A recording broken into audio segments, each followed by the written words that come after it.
सावन के महीने में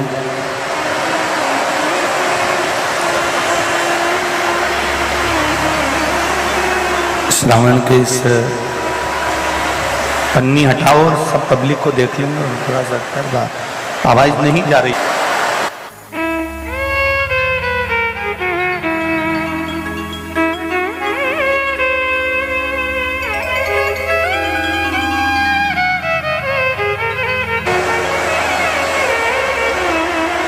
संपूर्ण जगत के कल्याण हेतु संपूर्ण विश्व के कल्याण हेतु ये पावन शिव महापुराण की कथा का दस्तत्व ग्रहण करने का सौभाग्य प्राप्त हुआ।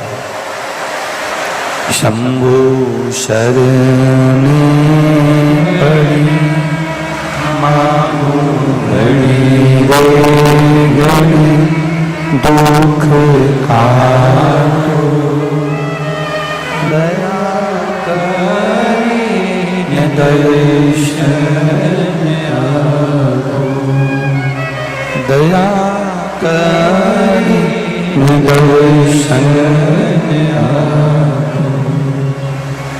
शिव कथा कहती है, शिव महापुराण कथा वर्णन करती है कि मृत्यु लोक में जन्म हो जाना, मृत्यु लोक में जन्म ले लेना,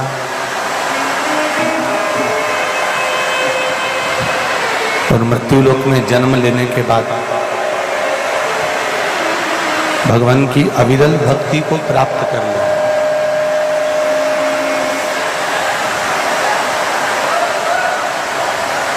और वो अविरल भक्ति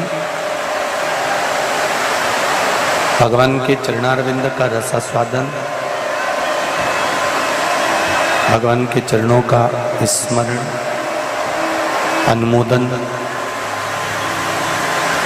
कोई साधारण नहीं है। तेरी कृपा बिना नहीं ले एक भी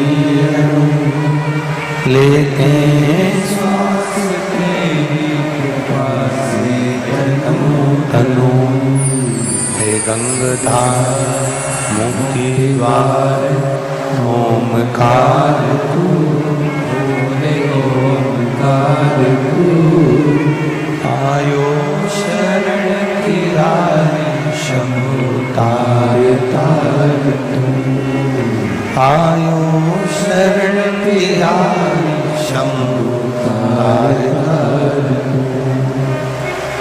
बखान क्या करूं मैं लाखों के ढेर का, चपटी भभूत में खजाना कुबेर का, चपटी भभूत में खजाना कुबेर का।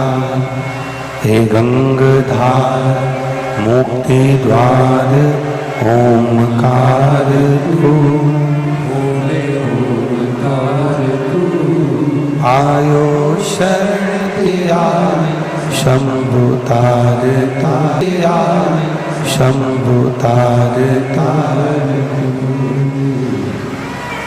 शिव उपासना के 6 सूत्र देवऋषि नारद ने हमको बताया। देवऋषि नारद 6 सूत्र शिव उपासना के हमको बताया। उन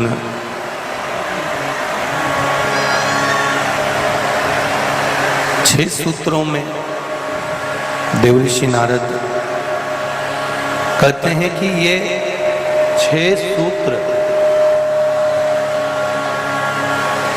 अगर ये 6 सूत्र हम अपनी जिंदगी में धारण कर लेते हैं, ये 6 सूत्र हम अपने जीवन में उतार लेते हैं, ये 6 सूत्र हम अपने जीवन में अगर धारण कर लेते हैं तो ये निश्चित है कि भगवान की, शिव की अविरल भक्ति हमको प्राप्त होती ही है। जब यहीं पर आवाज अच्छी नहीं आ रही तो बाहर क्या जाएगी?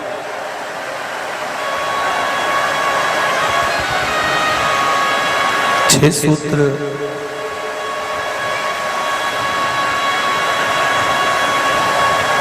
देवऋषि नारद भगवान शंकर को प्राप्त करने के 6 सूत्र बताए।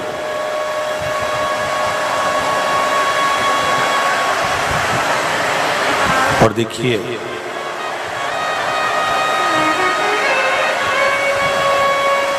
सावन के महीने की शिव महापुराण की कथा है। जलवृष्टि अपना काम करेगी, आप शिव आराधना की भक्ति में डूबे रहिए और भगवान की कथा का रसास्वादन दिल से स्नेह से करने का प्रयास करें। आप लोग तो फिर भी टेंट के अंदर बैठे हुए हो, जो बाहर छाता ले लेकर खड़े हैं उनको देखिए, जो छत पर खड़े हैं उनका स्मरण करिए कि कितने हृदय से चित्त से ये सभी लोग कथा को श्रवण करने के लिए पधारे हैं।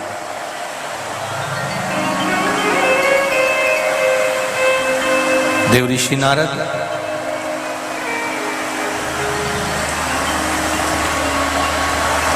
छह सूत्रों का वर्णन कर रहे हैं और वो जो 6 सूत्र नारद जी ने बताए हैं कि भगवान शंकर की अविरल भक्ति को प्राप्त करने का सबसे बड़ा साधन है ये 6 सूत्र।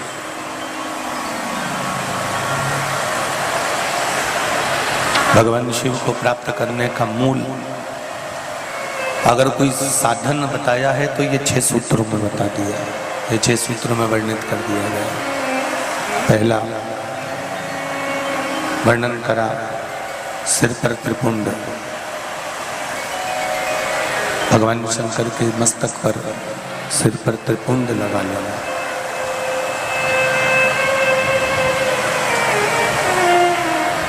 जब हम देवाधिदेव महादेव के मंदिर में प्रवेश करते हैं,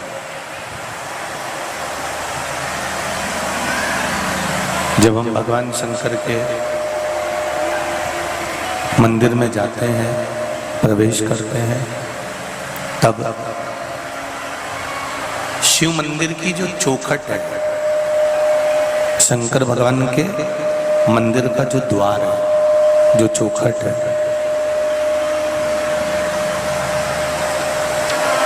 उस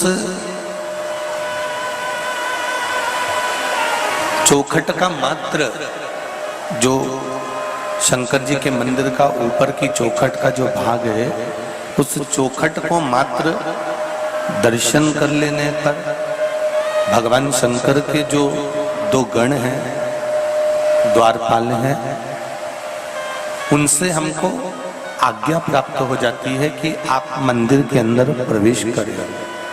आप मंदिर के अंदर गए,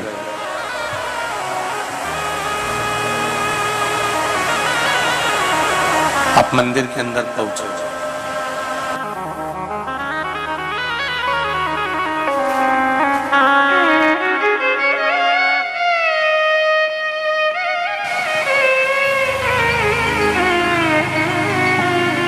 ये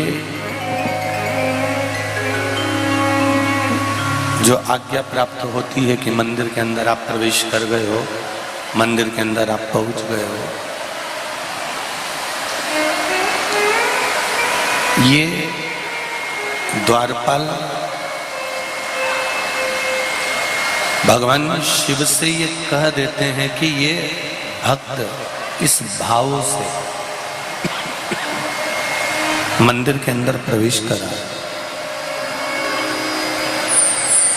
एक बात थोड़ा ध्यान दीजिएगा, अपने जीवन में उतारिएगा, स्मरण करिएगा कि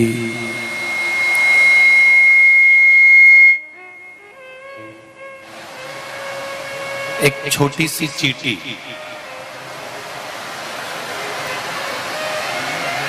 या एक छोटी सी चिड़िया,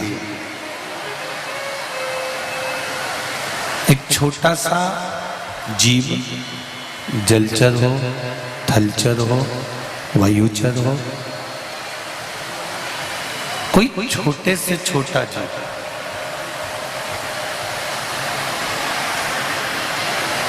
जब भगवान को पुकारता है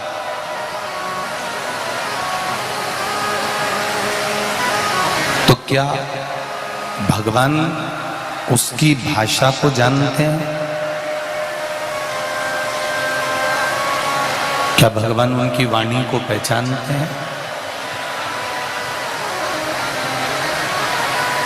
शिव महापुराण की कथा कहती है भगवान उनकी भाषा को नहीं जानता, भगवान उनकी वाणी को नहीं जानता, पर इतना जरूर है कि जब वो दिल से, हृदय से भगवान को पुकारता है तो उसके हृदय का जो भाव है, उसके दिल का जो भाव है, उसकी चित्तवृत्ति का जो भाव है, उसके मन का जो भाव है, भगवान उसको समझ लेते हैं। एक मंदिर की चौखट, मंदिर का द्वार, मंदिर का दरवाजा,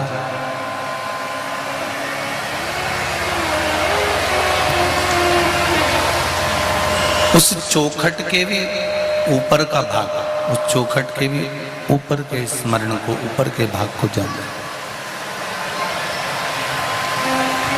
हमारे सनातन हिंदू धर्म में हम जो बंदरवाल बांधते हैं वो बंदरवाल नीचे बांधते हैं कि ऊपर बांधते हैं? जम के बोलो जरा, ऊपर की ओर बांधते हैं। उस बंदरवाल को हम ऊपर की ओर बांधते हैं, ऊपर उसको बांधते हैं। उस बंदरवाल को हम नीचे नहीं बांधते, उसको हम ऊपर की ओर, ये बक्से सब बंद पड़े हुए। उस बंदरवाल को हम ऊपर की ओर बांधते हैं, नीचे की ओर नहीं बांधते। उसका कारण क्या है?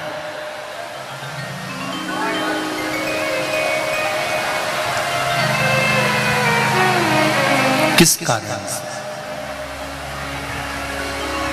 शिव महापुराण की कथा कहती है बंदरवाल को ऊपर इसलिए बांधा जाता है कि वो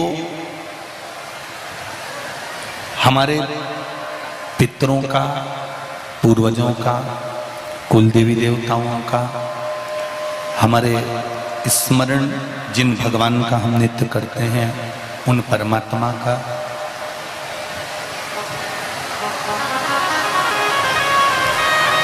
भाव उस चौखट पर जो बंदरवाल बांधी जाती है उस पर बना रहता है। जब हम नीचे से निकल कर जाते हैं उस बंदरवाल के नीचे से, तो हमने भले अपने पूर्वजों को, अपने पितरों को, अपने देवताओं को हमने प्रणाम करा कि नहीं करा, पर बंदरवाल बंधे हुए दरवाजे से निकलकर जब हम जाते हैं तो हमारे पूर्वजों का आशीर्वाद हम पर स्वतः ही हो जाता है, हम उसको प्रणाम करें कि ना।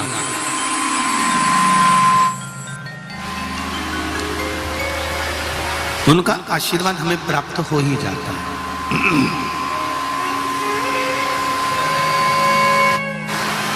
देवऋषि नारद 6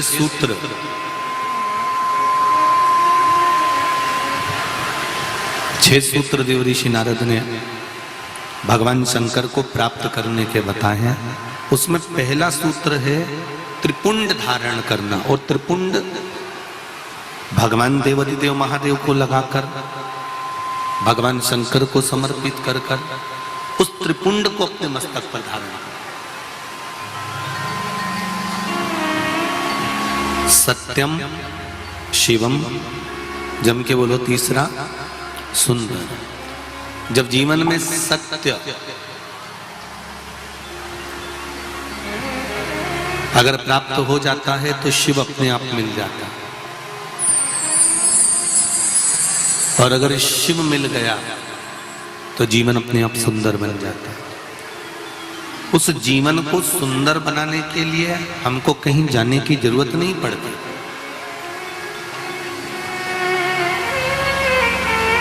जीवन की सुंदरता परमात्मा का भजन, मैंने तेरे ही भरोसे, ओ बाबा तेरे ही भरोसे, हवा बिच उड़ती जावांगी, बाबा डोर हथों छड़ी में कटी जावांगी, भोले में तेरी भगत, शंभू में तेरी भगत, हवा बिच उड़ती जावांगी, बाबा डोर हथों छड़ी में कटी जावांगी। शिव कथा कर रहे हैं।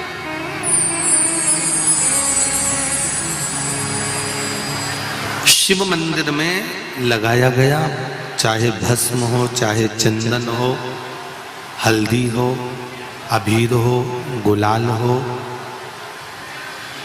भगवान शंकर को समर्पित करी गई कोई भी वस्तु हो, उस वस्तु का, उस सामग्री का त्रिपुंड। और हम तो पहले भी कथा में कहे, आज फिर आपसे कहते हैं कि आप रोज प्रतिदिन भगवान को लगाई गई सामग्री का अगर त्रिपुंड नहीं लगा सकते तो हफ्ते में कम से कम एक दिन ऐसा बना लो कि आज मैं शंकर मंदिर जाऊंगा और शिव जी के मंदिर पर अगर जो मिला उसका मैं मस्तक पर त्रिपुंड लगाऊंगा, भले फिर वो जल क्यों ना मिला हो, भले वो कोई सामग्री क्यों ना मिली हो।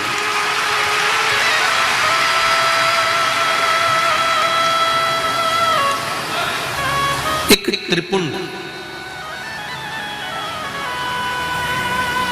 6 सूत्र में दूसरा सूत्र बताया गया है भगवान शिव का पंचाक्षर मंत्र।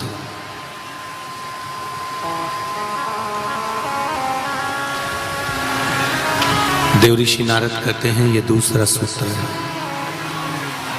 इस दूसरे सूत्र में भगवान के पंचाक्षर मंत्र की मूलता कर गई। नमः शिवाय, नमः शिवाय,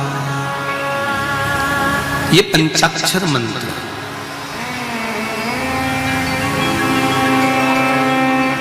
जब इसमें ओम को जोड़ दिया जाता है तो ये षडाक्षर मंत्र बन जाता है।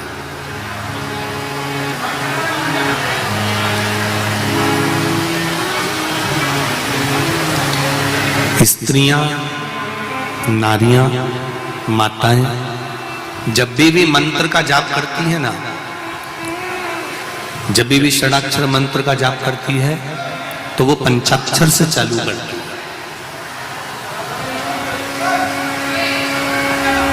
स्त्रियों को, नारियों को, माताओं को जब भी शिव नाम के मंत्र का जाप करना है तो पहले उनको पंचाक्षर से चालू करना पड़ेगा। और अगर पुरुष भगवान शिव के मंत्र का जाप कर रहा है तो उसको षडाक्षर से चालू करना पड़ेगा। समझ लेना जरा अच्छे से एक बार हो, जिससे हमारे से कोई गलती ना हो जीवन में। पंचाक्षर मंत्र सब बोलो जरा एक बार। नमः शिवाय, जम के बोलो। ठीक है। अब माताएं जब मंत्र का जाप करती हैं तो यहां से चालू करती हैं, जो अभी आपने बोला। पुरुष जब भगवान शिव के मंत्र का जाप करता है तो षडाक्षर मंत्र से चालू करता है। ओम नमः शिवाय।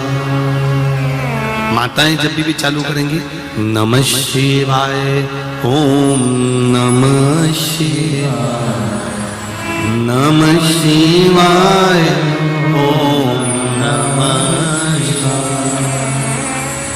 अब पुरुष करेगा कैसे?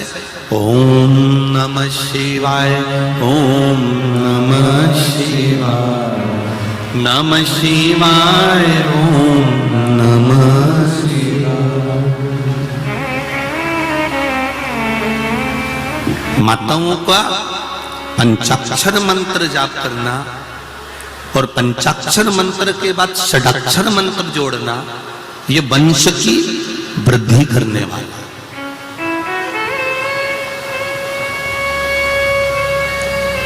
एक और बात अच्छे से समझ लो, किसी का अचानक एक्सीडेंट हो गया,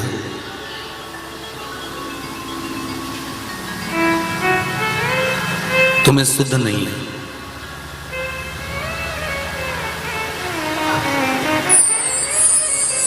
तुम्हें भान नहीं है, स्मरण नहीं है, और सूचना मिली तुम्हें अचानक कि एक्सीडेंट हो गया है और जीव बड़ा तकलीफ में है। घर के लोगों को अगर मालूम पड़ा है कि एक्सीडेंट हुआ है तो मेरा माताओं से निवेदन है उसी समय पर 5 या 7 बार पंचाक्षर मंत्र का जाप करना प्रारंभ कर देना चाहिए।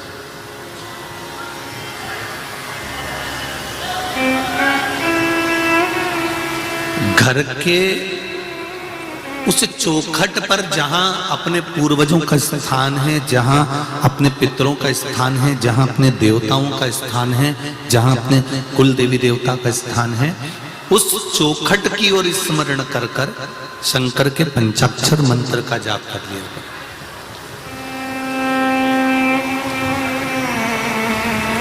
ये निश्चित है कि काल की घड़ी से महाकाल उसको निकाल कर वापस ले आएगा, ये निश्चित है। हाँ, जिसकी आ गई उसको तो बचाना, वो कहते हैं ना जन्म मरण और परण, ये 3 तो देवाधिदेव महादेव के पास में है। तो ये निश्चित मृत्यु तो आना है, ये मृत्यु तो कभी भी किसी की भी कहीं पर भी किसी भी रूप में आ सकती है, उसका कोई स्मरण नहीं।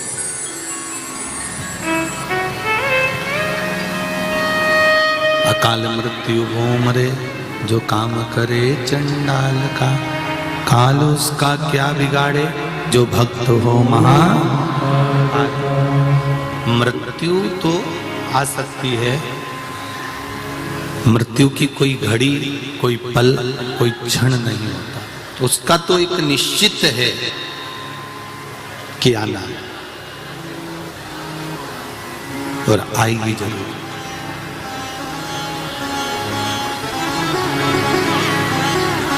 अब कई माताएं जब ये प्रश्न सुनती हैं, प्रसंग सुनती हैं कि स्त्री नारी पंचाक्षर मंत्र का जाप कर लेती है तो अकाल जो घड़ी होती है, जो पल होता है, जो काल का समय होता है, वो टल जाता है। उसका कैसे कारण है?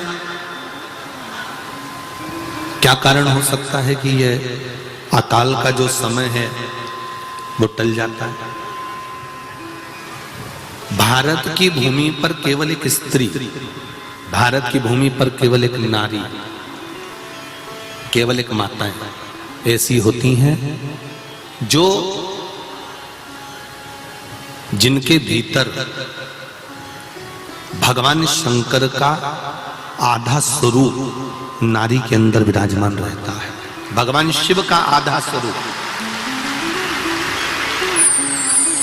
स्त्री के अंतर्गत रहता है।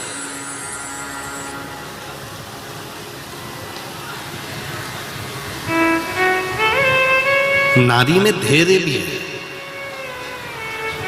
नारी में पीड़ा सहन करने की शक्ति भी है।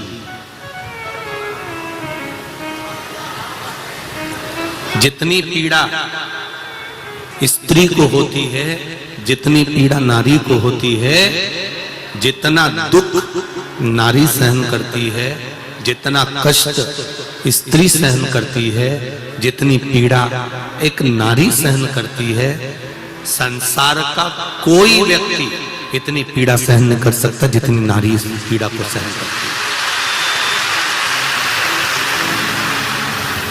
एक बच्चे को जन्म देती समय मां का दूसरा जन्म हो जाता है। एक बच्चे को जन्म देते समय माता का ये दूसरा जन्म होता है।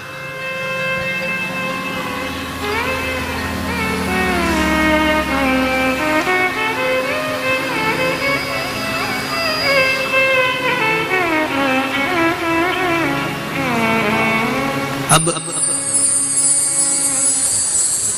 नारी में वो शक्ति है, नारी में वो बल है, नारी में वो तप है, नारी में वो साधना है, नारी में वो व्रत, नारी में वो उपासना है, वो बल है, वो शक्ति है, वो तप है, वो साधना है कि नारी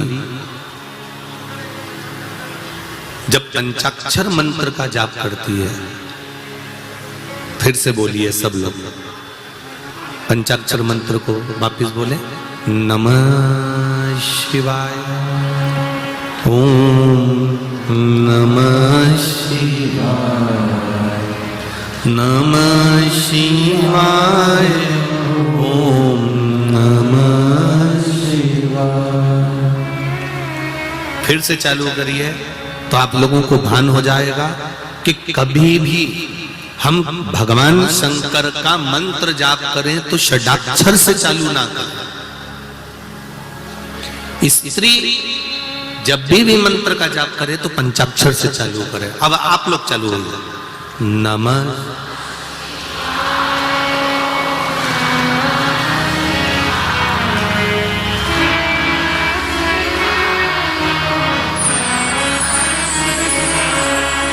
नमः शिवाय, ओम नमः शिवाय, नमः शिवाय, ओम नमः शिवाय, नमः शिवाय, ओम नमः शिवाय। अब इस मंत्र में षडाक्षर मंत्र पीछे जुड़ा हुआ है, फिर स्मरण करिए, नमः शिवाय, ओम। षडाक्षर मंत्र को पीछे दे दिया।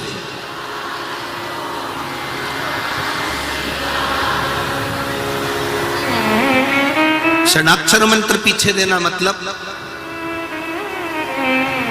पंचाक्षर मंत्र का जाप जब स्त्री करती है, पंचाक्षर मंत्र का जाप जब नारी करती है, कोई विपदा की घड़ी आने पर देहली पर देखकर अपने पूर्वजों को, अपने पितरों का, अपने कुल देवी देवता का स्मरण कर कर घटना घट गई, मालूम पड़ गया कि सूचना मिल गई कि उसका एक्सीडेंट हो गया है, उसको ये तकलीफ आ गई है, उसको ये कष्ट आ गया है, और आपने देहली पर शिव का स्मरण कर कर इस मंत्र को, पंचाक्षर मंत्र का भी स्मरण कर लिया, तो वो पक्का है कि कहीं ना कहीं बाबा उसको काल के मुख से बचाकर श्रेष्ठ जगह पर ले ही गए। और ये कर सकती है केवल स्त्री।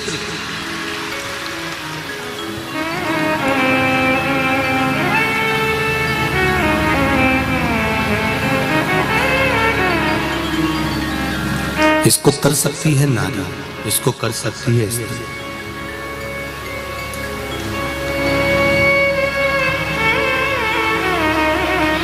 एक प्रश्न खड़ा होता है, जितनी भी पूजन पाठ होती है ये स्त्री क्यों करे, स्त्री क्यों करे? थोड़ा बहुत तो ये बहरू भी करे ना, है? जो भी पूजन पाठ करे वो स्त्री करे, सारे व्रत उपास स्त्री करे, पुरुष क्यों नहीं?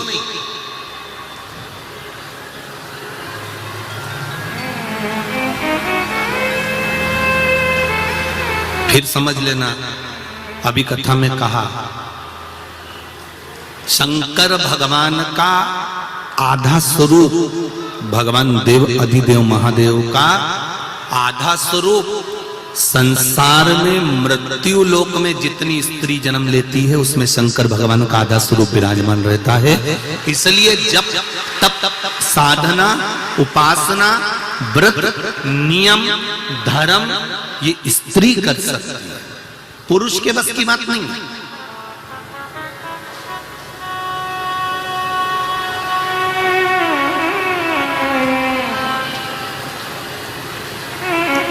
वो एक दिन एकादशी का व्रत करता है और पत्नी उसका मुख पढ़ लेती है, उसका चेहरा पढ़ लेती है, उसका स्वरूप देख लेती है कि उसको तकलीफ हो रही है।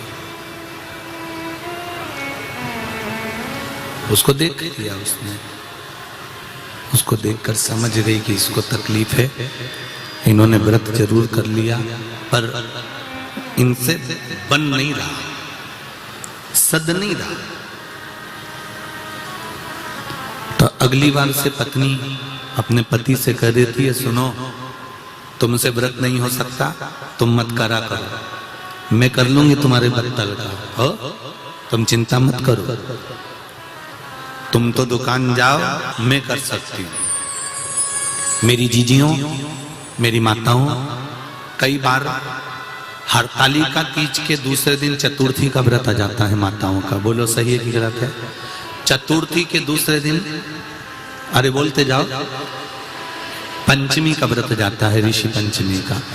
पंचमी के बाद में छठ का व्रत आ जाता है। कई बार इससे पहले भी कोई ना कोई व्रत आ जाता है। माताओं के लाइन से इतने व्रत आ जाते हैं तो भी इनके चेहरे पर सल नहीं आता, और जो भी पूजन करती है वो दिल से करती है।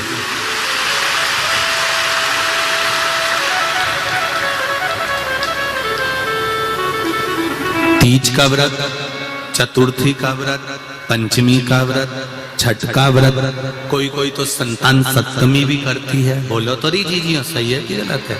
सप्तमी का व्रत, और फिर आ गई अष्टमी, फिर उसने सोचा वह गोगा नवमी भी आ गई, और गोगा नवमी के बाद में दशमी, और फिर आ गई एकादशी। 4-5 दिन लगातार व्रत करने के बाद भी सुबह जल्दी उठकर रसोई घर में जाना, परिवार के लिए भोजन बनाना, बच्चों का टिफिन तैयार करना, झाड़ू पोछा कर लेना, और चेहरे पर सिकन नहीं, जो सामान घर में रखा है उसी को सेक सुखाकर सबको खिलाने के बाद में व्रत का थोड़ा सा सामान बनाकर खा लेती है और आनंद लेती है। अब इतने दिन अगर किसी पुरुष का व्रत हो ना तो बीपी और शुगर नीचे ऊंचे हो जाए, ऊंचा नीचे। पर स्त्री के, नारी के चेहरे पर शिकन नहीं होती, क्योंकि स्त्री का जो आधा भाग है, नारी का जो आधा भाग है, क्या हुआ? आवाज नहीं आ रही है? बीच वाले पंडाल में आवाज नहीं पहुंची। स्त्री का जो, नारी का जो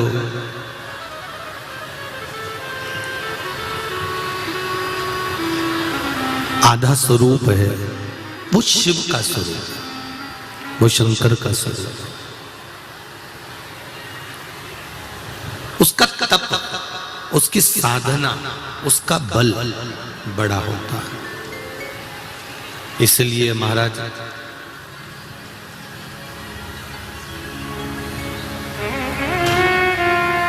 कितनी सुंदर है माँ तेरी नगरी,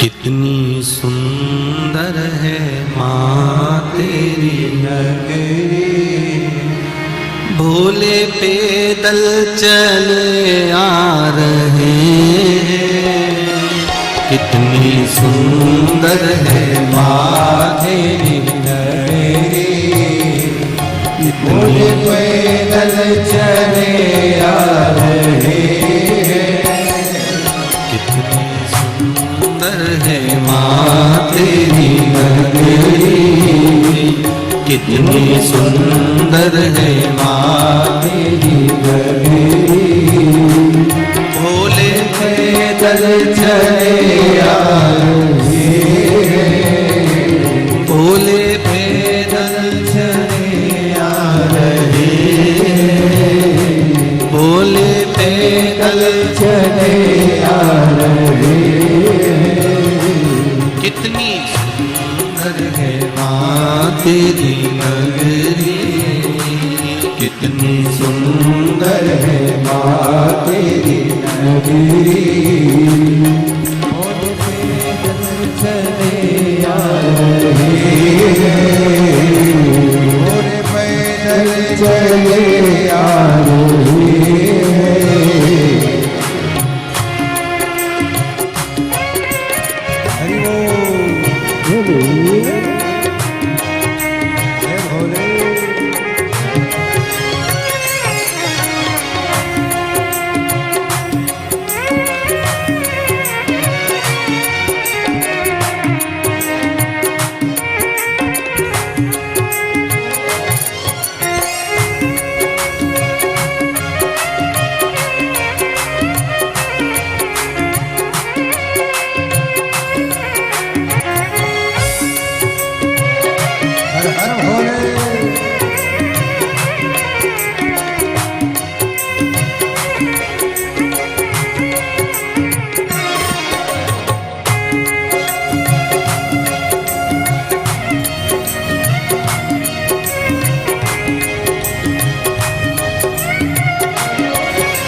भोले जय हो।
की जटा में गंगा विराजे, गंगा बहाते चले आ रहे हैं। उनकी जटा में गंगा विराजे, गंगा बहाते चले आ रहे हैं। उनकी जटा में गंगा विराजे, गंगा बहाते चले आ रहे हैं। उनकी जटा में गंगा विराजे, गंगा बहाते चले आ रहे हैं। उनके माथे पे चंदा विराजे, उनके माथे पे चंदा विराजे, चमकाते चले आ रहे हैं। उनके माथे पे चंदा विराजे, चमकाते चले आ रहे हैं। कितनी सुंदर है माँ तेरी नगरी, कितनी सुंदर है माँ तेरी नगरी। भोले पैदल चले आ रहे हैं, भोले पैदल चले आ रहे हैं। हरि बोल। हे भोले।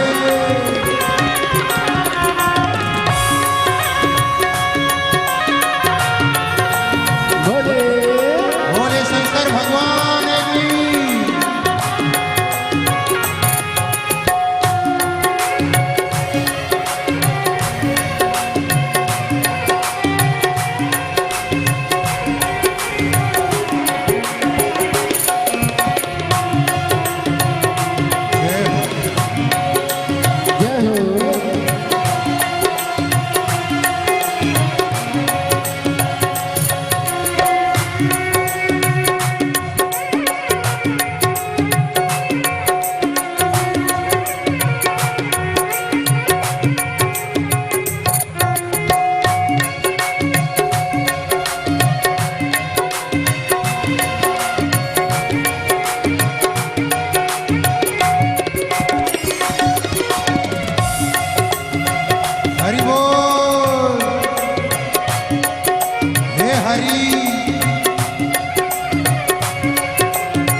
आ रहे हैं।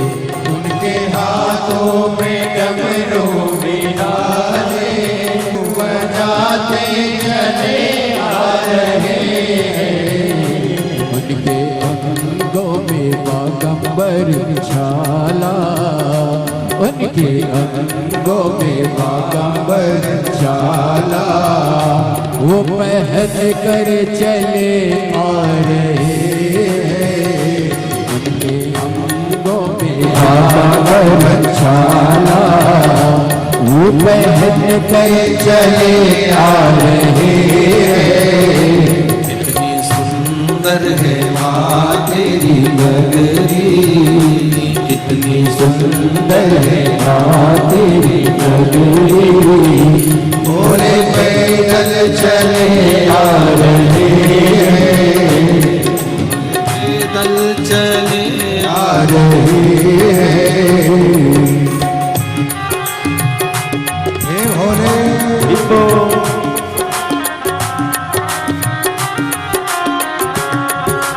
बोले हर हर भोले। जय हो।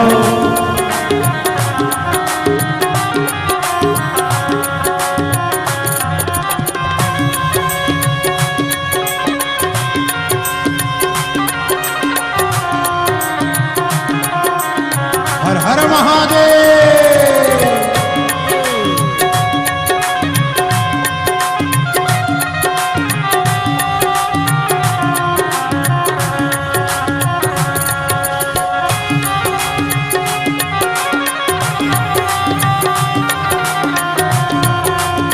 जय हो।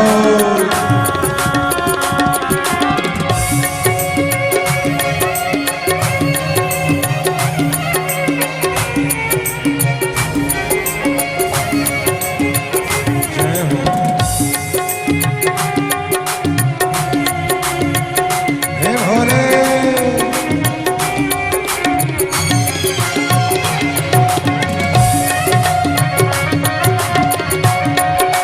हर हर महादेव।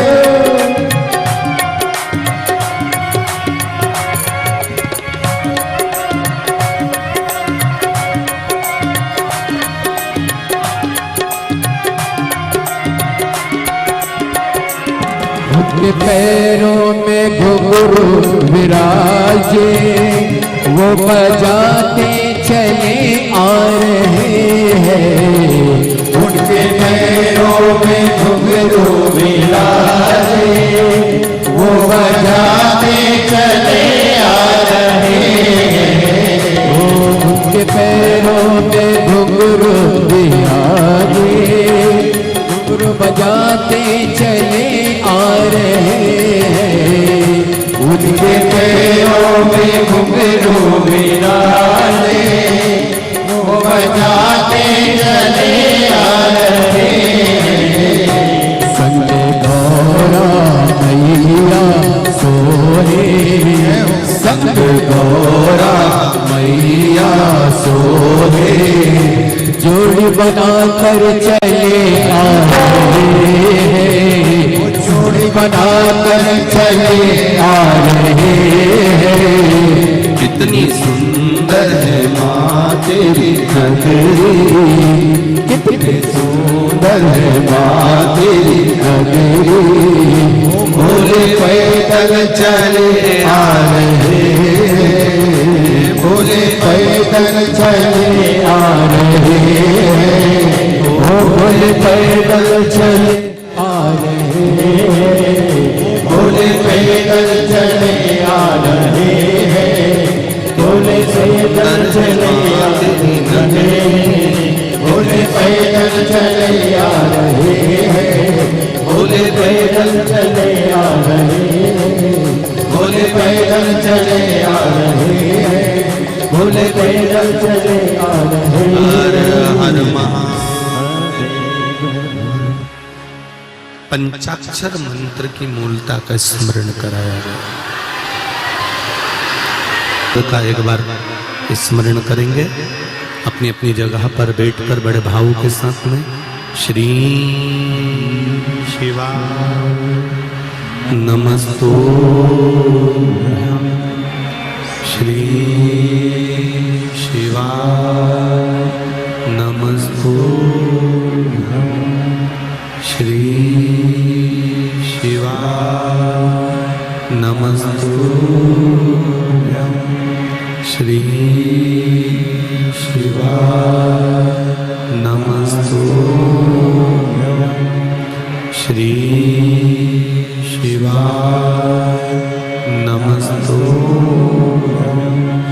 भोला सब दुख काटो मारा, भोला सब दुख काटो मारा।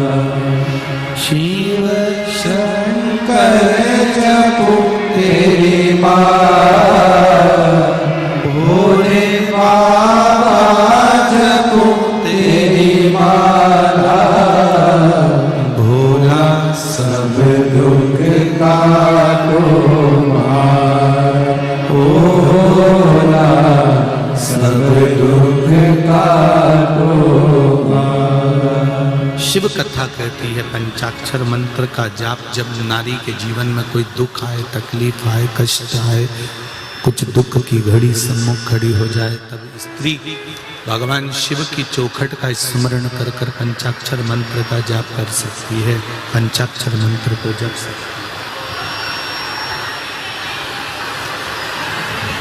है। एक बार पुनः फिर माताएं पंचाक्षर मंत्र का जाप करेंगे।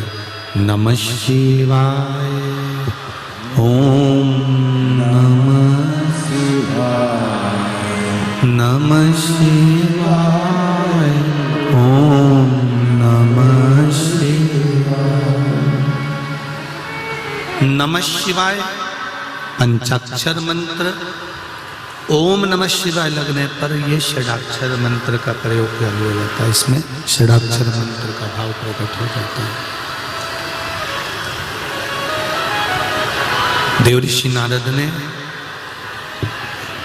देवऋषि नारद जो वर्णन कर रहे हैं उसमें 6 सूत्र में पहला सूत्र है त्रिपुंड, दूसरा सूत्र है मंत्र का जाप,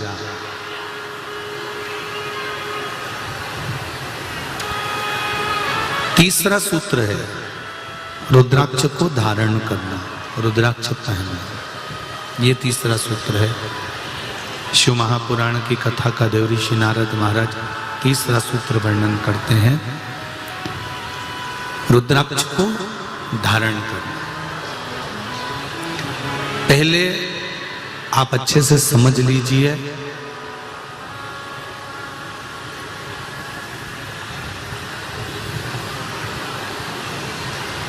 कि रुद्राक्ष को धारण कैसे करना है। अगर कुबेरेश्वर धाम का रुद्राक्ष यदि आपको मिला है, सीहोर का कुबेरेश्वर धाम का रुद्राक्ष, और बिना मोल का, क्योंकि कुबेरेश्वर धाम पर जो रुद्राक्ष दिया जाता है उसका कोई मोल नहीं होता, निशुल्क रहता है। अगर कुबेरेश्वर धाम का रुद्राक्ष आपको मिला है तो वो आपके रोग के लिए, आपकी बीमारी के लिए, आपके कष्ट के लिए, आपके तकलीफ के लिए, आपके दुख के या रोग के निवारण के लिए, कष्ट के निवारण के लिए। एक पत्र आया है, देखिए।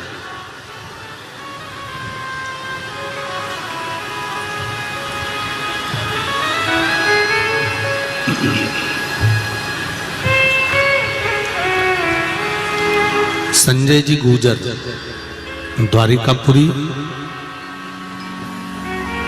1969।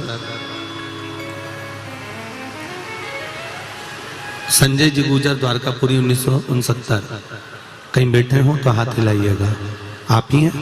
दोनों हाथ हिला दो एक बार। मेरे पापा की तबीयत खराब हुई थी, पाचन की थैली फट गई थी, ऑपरेशन करने का भी मना कर दिया था कि घर ले जाओ। मेरी बुआ सीहोर से रुद्राक्ष लेकर आए और उसका पानी रोज पिताजी पी रहे हैं। अब उनकी तबीयत बाबा की कृपा से ठीक हो गई है, पाचन की थैली भी अब कार्य करना प्रारंभ कर दी है। आज वह कथा सुनने भी आए हैं, साथ आए हैं बाबू। हर हर महादेव, दोनों हाथ हिला दो एक बार। एक फोटो भी उन्होंने लगाया है, जिसमें उनका स्वास्थ्य जो गड़बड़ हुआ था उसको दिखाया। ये वाला फोटो आप लोग आस्था चैनल पर देख रहे होंगे। एक रुद्राक्ष का महत्व क्या है? बैठिए। एक रुद्राक्ष की मूलता क्या है? एक रुद्राक्ष का स्वरूप क्या है?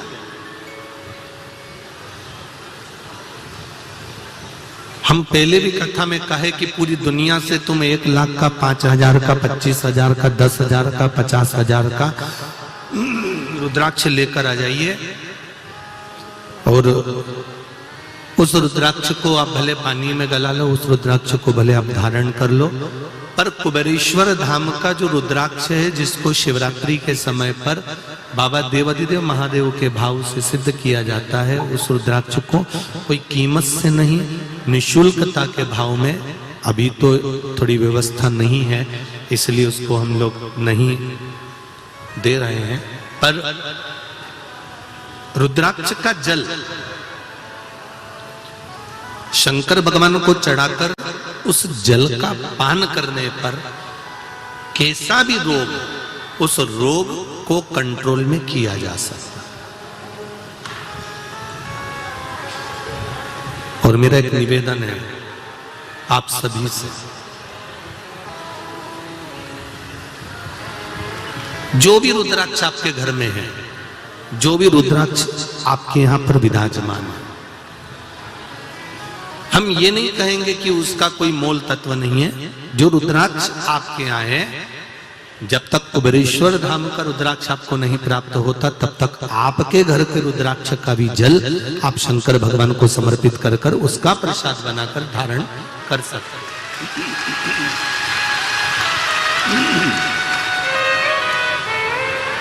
वह भी फलीभूत हो। जैसे कल अपन ने शिवरात्रि का पूजन करा कि नहीं करा? अरे बोलो तो जम के, करा ना सबने? शिवलिंग का निर्माण करा, पूजन करा। आप 365 दिन पार्थिव शिवलिंग का निर्माण करोगे, सावन महीने में पार्थिव शिवलिंग का निर्माण करोगे, पर जितनी बार भी आप पार्थिव शिवलिंग का निर्माण करोगे तो सूर्य अस्त होने से पहले पार्थिव शिवलिंग का विसर्जन आपको करना पड़ेगा। पर 12 महीने शिवरात्रि आती है।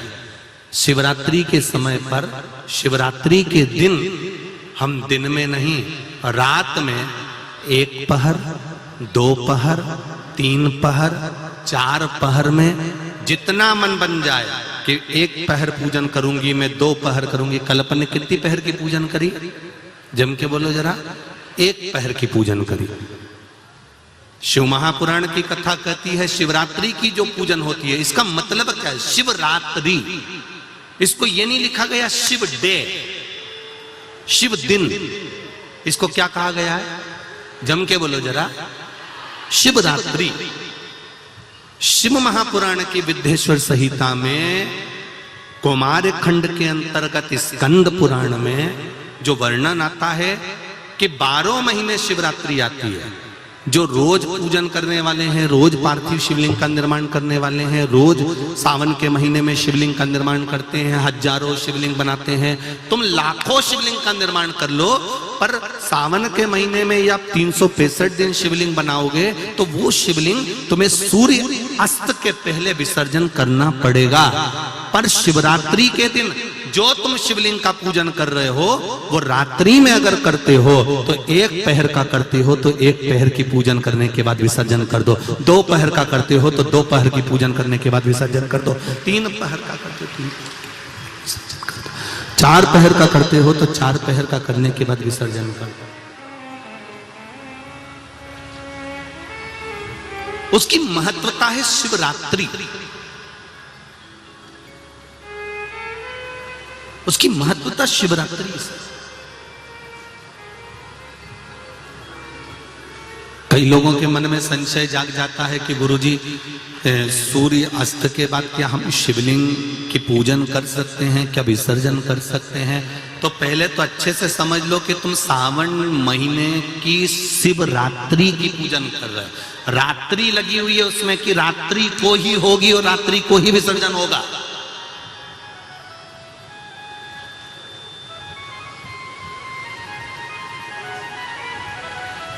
और जो नी पढ़ा लिखा हो तो गीता प्रेस गोरखपुर की जो पंडित प्रदीप मिश्रा जी पोथी पढ़ते हैं उसको लियाओ, उसका नंबर देखकर, और उसका स्मरण करना प्रारंभ करो कि हम 365 दिन अगर शिवलिंग का निर्माण करते हैं तो वो शिवलिंग का निर्माण हम दिन में कर दिन में विसर्जन कर सकते हैं। पर शिवरात्रि की पूजन करें तो रात्रि को भी शिवलिंग का निर्माण कर पार्थिव पूजन करने के बाद हम बाबा देवाधिदेव महादेव से रात भर, चाहे तो 1 पहर, चाहे तो 2 पहर, चाहे तो 3 पहर, चाहे तो 4 पहर, कैसा भी पूजन कर सकते हैं, किसी भी रूप में।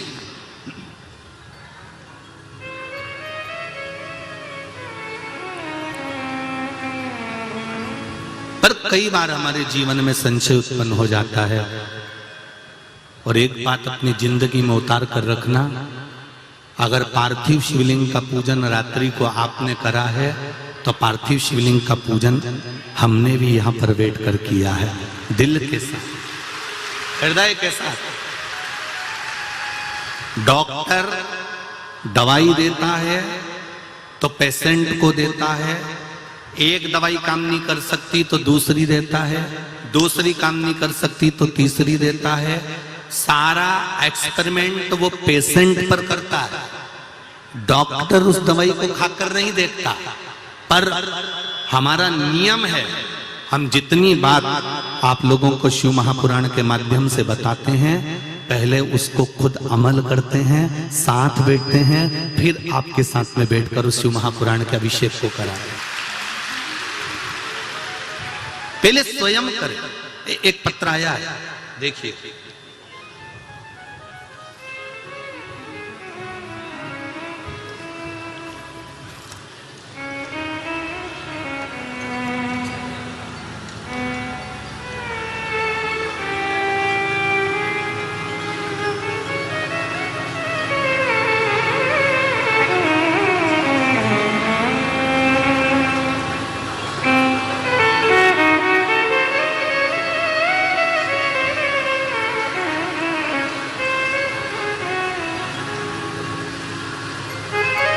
गुरुदेव संतोष शिव शर्मा बाबा 375 शिव सिटी इंदौर। कहीं बैठे हो तो हाथ हिलाइएगा, कहीं बैठे हो तो हाथ हिलाइएगा, जहां भी बैठे हो हाथ हिलाइएगा। इधर है क्या?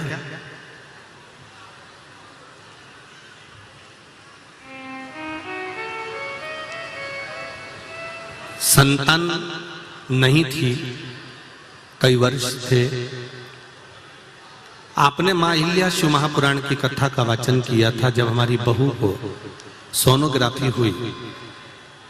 संतान का सुख नहीं था, पर बाबा की कृपा से पशुपति व्रत के माध्यम से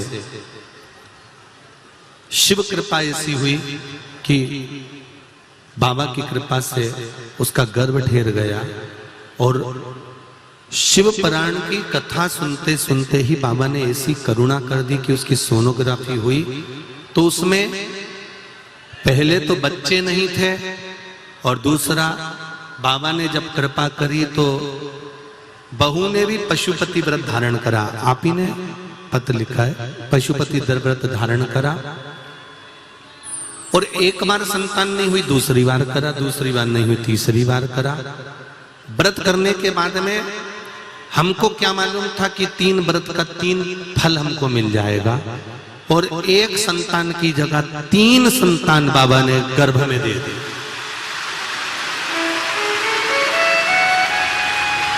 तीनों बच्चे आए हैं क्या? तीनों बच्चे आए हैं? अरे बोलो तो, बच्चे आए हैं क्या? ये 3 बच्चे बाबा शिव की कृपा से प्राप्त हुए,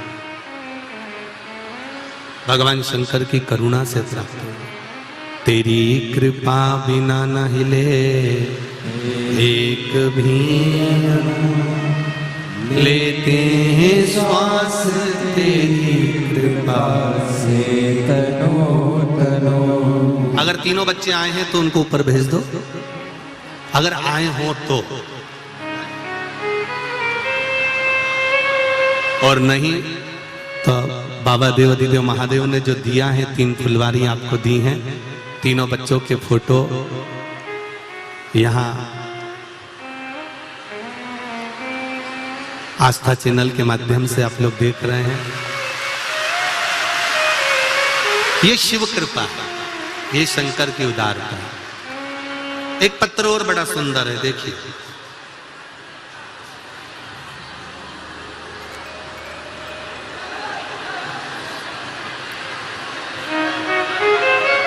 पूजा शर्मा जिला देवास के विश्वकर्मा नगर में रहने वाली हूँ। कहीं बैठी हो तो हाथ हिलाइए। आप ही हैं पूजा? दोनों हाथ हिला दो बेटा। हर हर महादेव। दिनांक 14 जनवरी सन 2022 को मैं सिटी हॉस्पिटल देवास में ब्लड कैंसर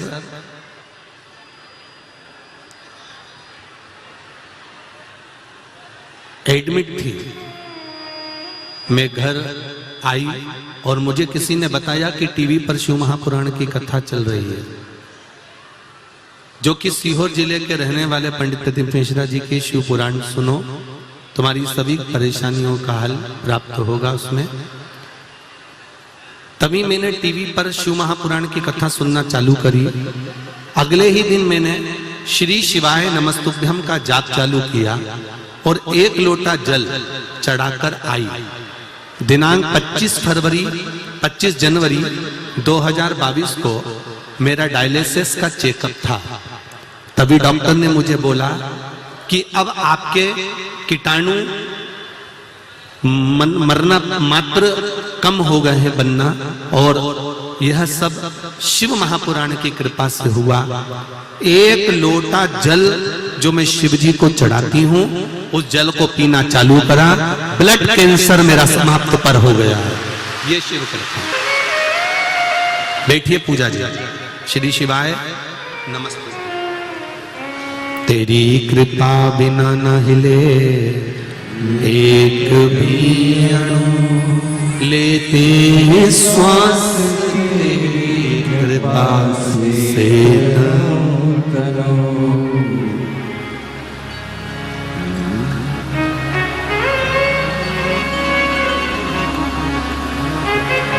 हम शंकर भगवान को कैसे रिझा रहे हैं,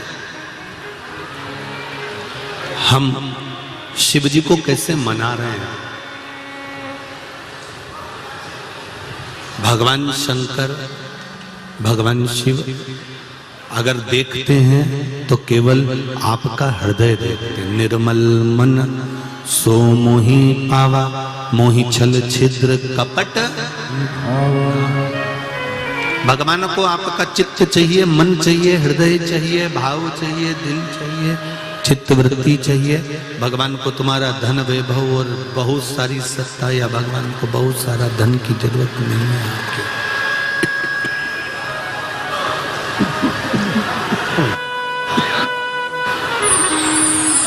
भगवान को आपके धन की जरूरत नहीं है। शिव महापुराण की कथा कहती है 6 सूत्र में पहला सूत्र है त्रिपुंड, दूसरा सूत्र है पंचाक्षर मंत्र, तीसरा सूत्र है रुद्राक्ष, चौथा सूत्र शिव कथा सुनना।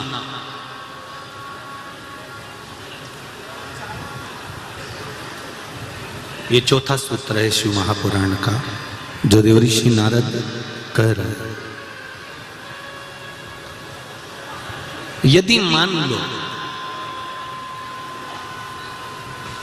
आप बहुत भटक लिए हो, आप बहुत दुनिया में भटक कर आ गए हो और तो भी मंजिल तक, लक्ष्य तक नहीं पहुंचे हो, तो देव ऋषि नारद ने कहा कहीं अगर शिव महापुराण की कथा श्रवण करने को मिल जाए तो दिल लगाकर, हृदय लगाकर 7 दिन, 9 दिन, 11 दिन, जितने दिन की शिव महापुराण की कथा मिले, उसको निश्चित समय पर एक आसन पर बैठकर उसको श्रवण कर कर एक बेलपत्र शंकर भगवान को समर्पित कर देने से भी मंजिल तक पहुंच सकते हो।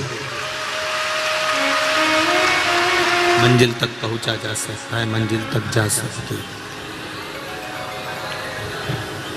शिव महापुराण की कथा को श्रवण करना भी हमारे जीवन को सुख दे जाता है। 5वां सूत्र बताया,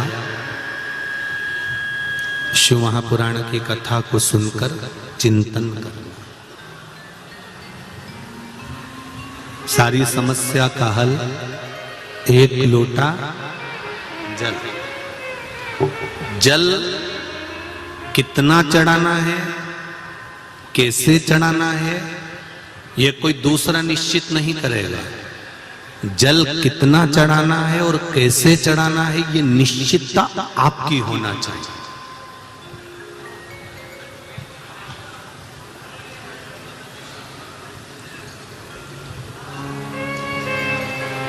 ये निश्चितता आपकी हो।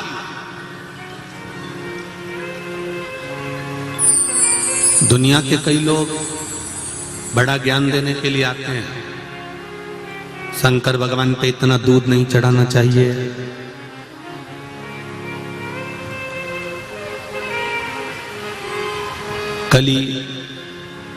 कल इतना धतूरा, इतनी बेलपत्र, इतना सामान पूजन का बिक्री हुआ, तो ही लोगों ने कह दिया बताओ, एक तो महंगाई, ऊपर से महाराज ने बता दिया ये सामान लिया हो, एक एक गुलाब का फूल 20-20 रुपए का बिक गया।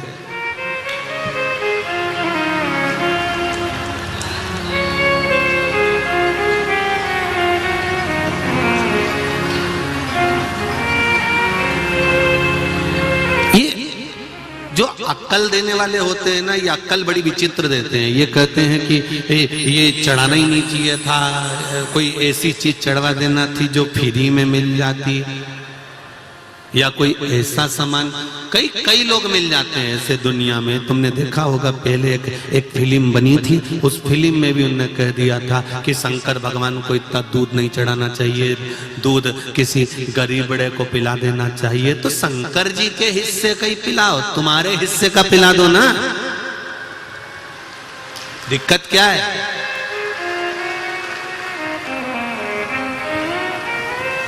आप अपने हिस्से का पिलाइए, आप अपने हिस्से का भाव समर्पित करिए। जो देव अधिदेव महादेव को हम एक लोटा जल चढ़ा रहे हैं, उस लोटे के जल का महत्व आप जब चढ़ाएंगे तब आपको समर्पित होगा, तब आपको मालूम पड़ेगा कि उस जल की महत्वता क्या है, उस जल की पूर्णता, उस जल का आनंद क्या है।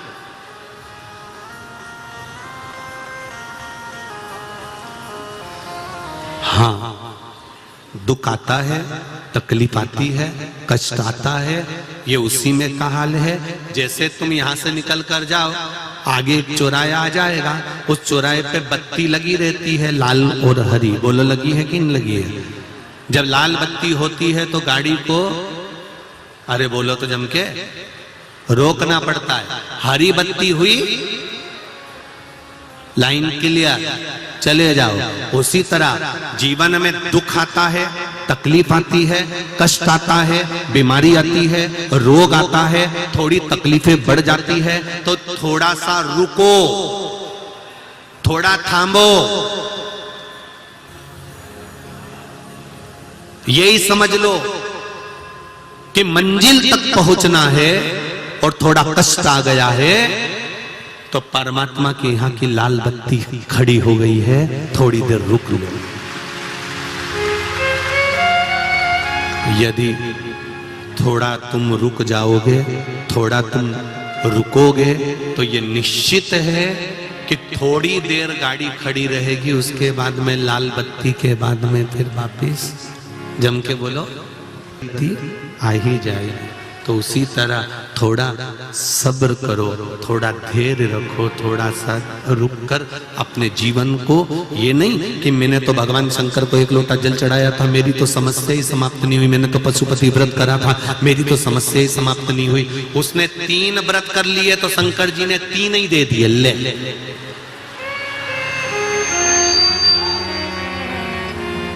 वो कोई साधारण है क्या? मेरा देवाधिदेव महादेव, मेरा शंकर।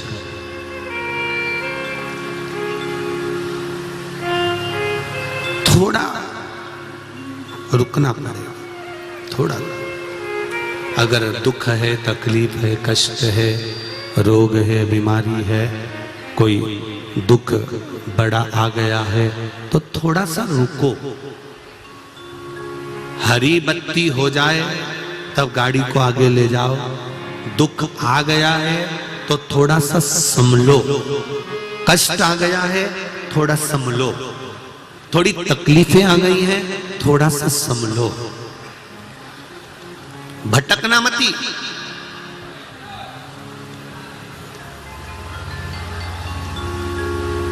भटक कर फिर इधर उधर जाना मत, हमें मार्ग प्रशस्त कर लेना। थोड़ा तकलीफ जरूर आएगी, कष्ट जरूर आएगा, तकलीफें आती हैं, मानव जीवन है, पर मैंने तेरे ही भरोसे, ओ बाबा तेरे ही भरोसे, हवा बिच उड़ती जावांगी, बाबा डोर तो छड़ी ना में कटी जावांगी, भोले में तेरी वतन, शंभो में तेरी वतन। बाबा से निवेदन कर कर, थोड़ी सी प्रार्थना कर कर उस दुख को समाप्त करने का इंतजार करो। शिव महापुराण के 6 सूत्र में 5वां सूत्र है शंकर भगवान की कथा को सुनने के बाद उसका मनन चिंतन कर।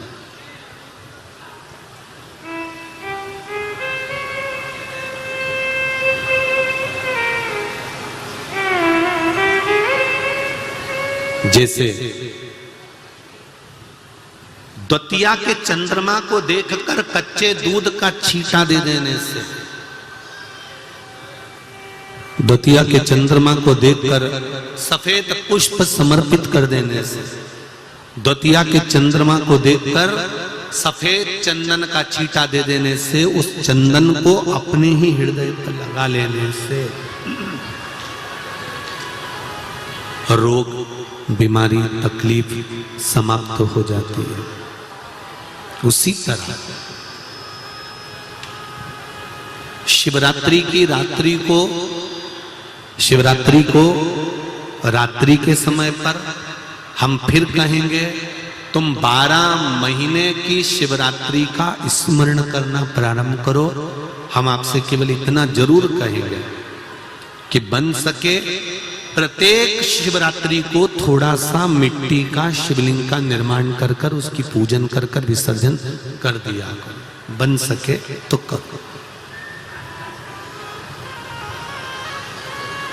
पूरे देश और विदेश में बैठे हुए संपूर्ण सनातनियों को मैं धन्यवाद देना चाहूंगा। आस्था चैनल की टीआरपी से मालूम पड़ा कि 44 करोड़ लोगों ने कल पार्थिव शिवलिंग का पूजन किया।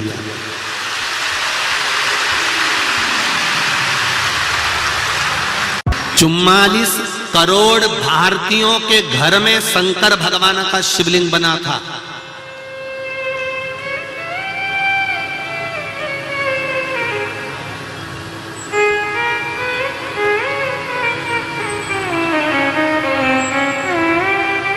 और अभी भी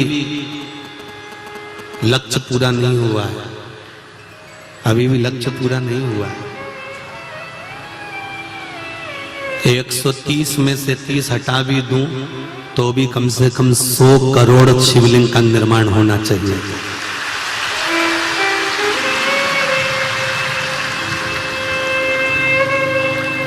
निंदा करने वाले निंदा करते रहेंगे, अपशब्द कहने वाले अपशब्द कहने लगेंगे, उंगली उठाने वाले उंगली उठाते रहेंगे।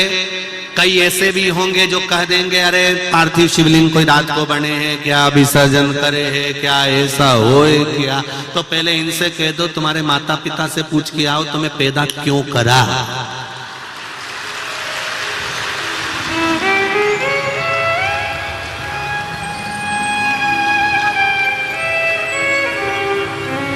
अरे तुम्हें गौरव महसूस होना चाहिए। एक महाराज सोफे पर बैठता था, सारे घरों से उसने शंकर जी को बाहर निकाल दिया, तब एक भी ये धर्म के दलाल आकर नहीं बोले कि शंकर जी को बाहर निकाल दिया। और आज शंकर सबके घरों में पहुंच गया तो लोग उंगली उठाना चालू कर देते हैं कि शिव जी का कोई रात्रि को शिवलिंग बन सकता है। ओ भैया, सनातनी हो, सनातन धर्म अगर आज जाग रहा है, सनातन धर्म अगर आगे बढ़ रहा है, तो सबसे ज्यादा मैं नमन करूंगा मेरे भारत की माताओं को। आपको प्रणाम करता हूं, आपको नमन करता हूं, दंडवत करता हूं, आपको साष्टांग करता हूं। मेरी माओ, 44 करोड़ सनातनियों के घर में कल शिवलिंग का निर्माण हुआ है। तारीख, दिन, तिथि, समय लिख कर रख लेना और अगले साल तक अंदाजा लगा के बैठना कि दुकान पर तुम कमाते थे 500 रुपए कमाते थे तो वो 50,000 हुए कि नहीं हुए, इसके बाद सूचना देना कि प्राप्त हुआ। ये शिव कथा है। यहां पर देवऋषि नारद स्वयं कह रहे हैं कि कथा श्रवण करने के बाद उसका मनन चिंतन होना जरूरी है।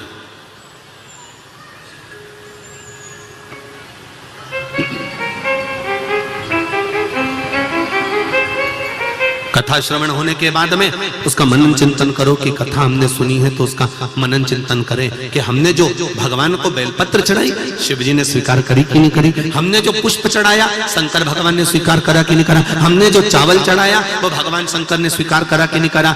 एक बात बहुत ध्यान लगा कर सुनना, पंडित जी तुम्हारे यहाँ पूजन कराने आए, तुमने पंडित जी को कुछ दिया, तुमने कुछ समर्पित करा, पंडित जी ने वो लिया, उनके आनंद से लिया। पर कई लोगों की दृष्टि होती है कि पंडित जी ने गणेश जी के दिनों में गणेश जी बिठाए थे, रोज पूजन करने आते थे, हम तो एक डब्बा प्रसाद चढ़ाते थे, पंडित जी इतना लेकर चले जाते थे। नहीं नहीं नहीं, तुम्हारा काम है देना, पंडित जी का काम है लेना। अब वो ब्राह्मण देवता ने अगर लिया है तो वो उनको देव, ब्राह्मण देवता को समर्पित किया है। पर ब्राह्मण क्या लिया है, कितना लिया है, कैसे लिया है, उसका वर्णन हमें स्मरण ना हो। बामन पुराण के अंतर्गत आता है, राजा बलि के दरवाजे पर बामन भगवान भिक्षा मांगने के लिए गए और राजा बलि बार बार कहता है कि मैं आपको 3 पग भूमि अपने पांव से नाप कर दे देता हूं। तो भगवान कहते हैं तेरे पांव से नपाना होती तो मैं यहां आया काहे को, मुझे तेरे पांव से नहीं नपाना।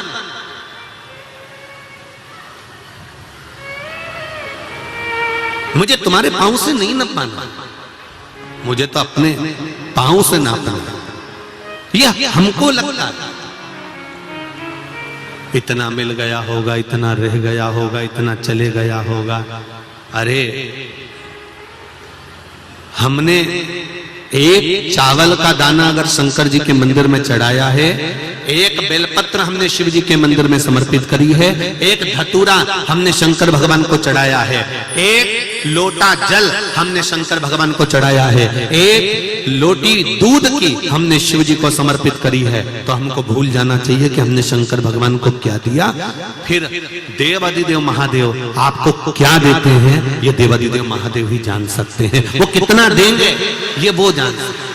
ब्राह्मण को दक्षिणा दी, ब्राह्मण को तिलक लगाया, ब्राह्मण को वस्त्र दिए, ब्राह्मण को आभूषण दिए। उसके बाद हमको नहीं सोचना कि हमने ब्राह्मण को जो दिया वो एक बार देने के बाद भूल जाना है। फिर ब्राह्मण देवता आपको क्या आशीर्वाद देते हैं, ब्राह्मण देवता क्या आपको आशीर्वाद के स्वरूप प्रदान करते हैं।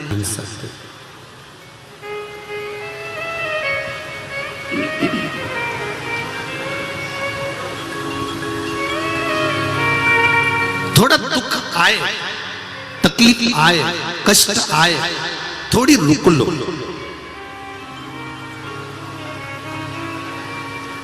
स्पीड ब्रेकर देखें, गति अवरोधक। स्पीड ब्रेकर को देखकर अगर स्पीड में ब्रेक नहीं लगाया तो गाड़ी का एक्सीडेंट निश्चित है। कहीं खड्डे में जाकर गिरे पड़े होगे, कहीं जाकर गिर गए होगे, उठ नहीं पाओगे। स्पीड ब्रेकर कहता है कि मुझे देखकर गाड़ी को रोक लीजिए। उसी तरह चलती हुई गाड़ी है, खूब जोरदार जिंदगी जी रहे हो, खूब एंजॉय कर रहे हो, आपका जीवन आप अलमस्त होकर जी रहे हो, पर शिव महापुराण की ये कथा स्पीड ब्रेकर का काम करती है कि थोड़ी देर रुककर शंकर की भक्ति को कर लो, नहीं तो कहीं उछलकर दूर जाकर नहीं फेंका जाओ। अहंकार में, काम में, लोभ में, आसक्ति में, वासना में, तृष्णा में कहीं पड़े ना मिल जाओ।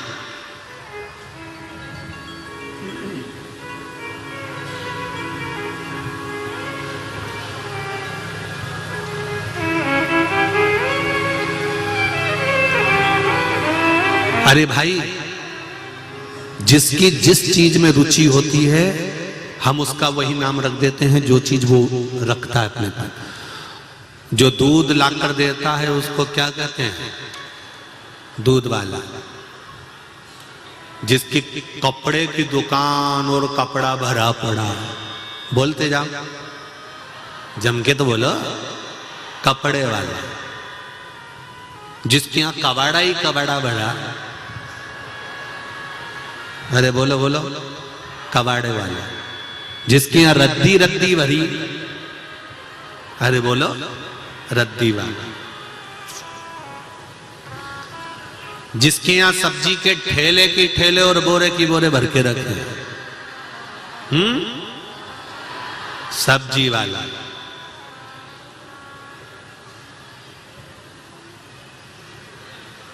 और जिसके अंदर लोभ ही लोभ भरा हो, लोभी। जिसके अंदर क्रोध ही क्रोध भरा हो, क्रोधी। जिसके मुख पर 24 घंटे झूठ भरा हो, केवल झुठेला नहीं, पक्का झुठेला।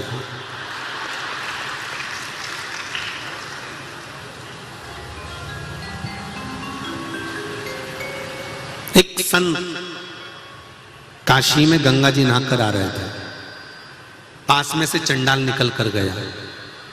चंडाल निकल कर गया तो उसका कपड़ा संत को छू गया। संत को छुआ, संत को गुस्सा आ गया। संत को गुस्सा आया, राम राम राम राम राम राम राम, अब मुझे वापस नहाना पड़ेगा, अब मुझे वापस नहाने जाना पड़ेगा। इतने में चंडाल बोला, गुरुजी आप बाद में नहा लेना, पहले मुझे नहा लेने दो जाके। क्यों, तू नहाया नहीं था? चंडाल बोला, मैं नहा के आ ही दिया था। तो फिर आप छुआ गए ना मुझसे।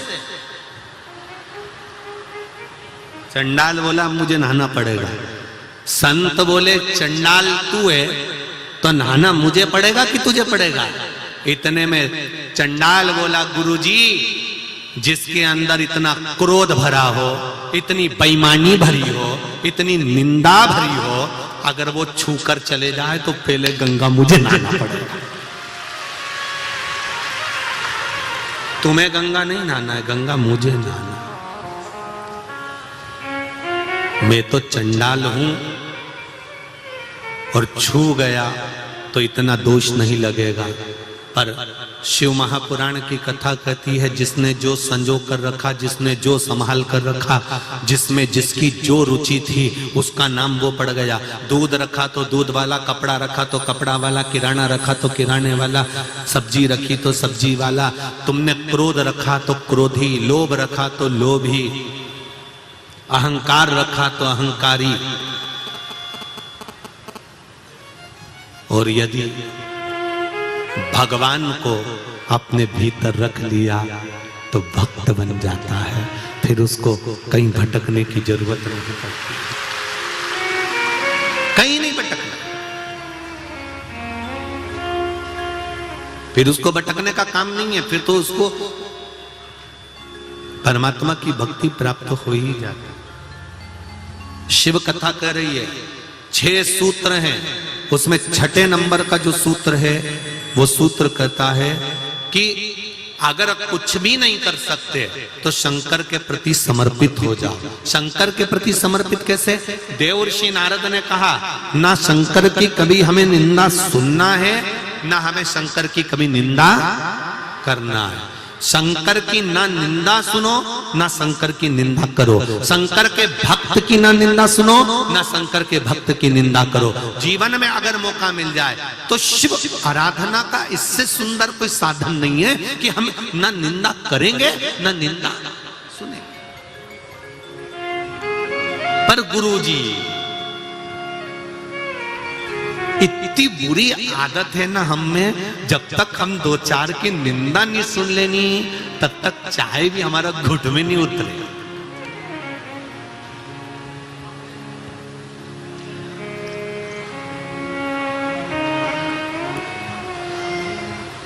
रोज सवेरे सवेरे कचरे की गाड़ी आती है प्रतिदिन। बोलो सही है कि गलत है? और रोज गाती गाती जाती है, कचरा वाला। बोलो सही है कि गलत है? और कितना किया? सूखा कचरा सूखे वाले में डालो और गीला कचरा गीले वाले में डालो। ये कचरे की गाड़ी दिन में आती है क्या? नहीं। शाम को आती है क्या? नहीं। कचरे की गाड़ी आती है तो सुबह सुबह आती है। क्यों? रात को जितना कचरा तुम्हारे भेजे में भराओ, अहंकार, काम, लोभ, आसक्ति, वासना, तृष्णा, झूठ, प्रपंच, वासना, तृष्णा, झूठ, प्रपंच, जितना तेरे भेजे में भरा है, इस सब को सुबह सुबह किसी दूसरे को मत देना, उठाकर कचरे के डब्बे में डाल देना, तो परमात्मा का हो जाए। प्रतिदिन आ रही है कचरे की गाड़ी और प्रतिदिन कहकर जा रही है। उसके बाद भी तुम लोग नहीं समझो, तब कई नगर निगम वाले हों चाहे कोई होए, वो तुम्हें कितना समझाएं कि कचरा कचरे की गाड़ी में ही डालो। काम, लोभ, आसक्ति, वासना, तृष्णा, इनको पटक दो जल्दी।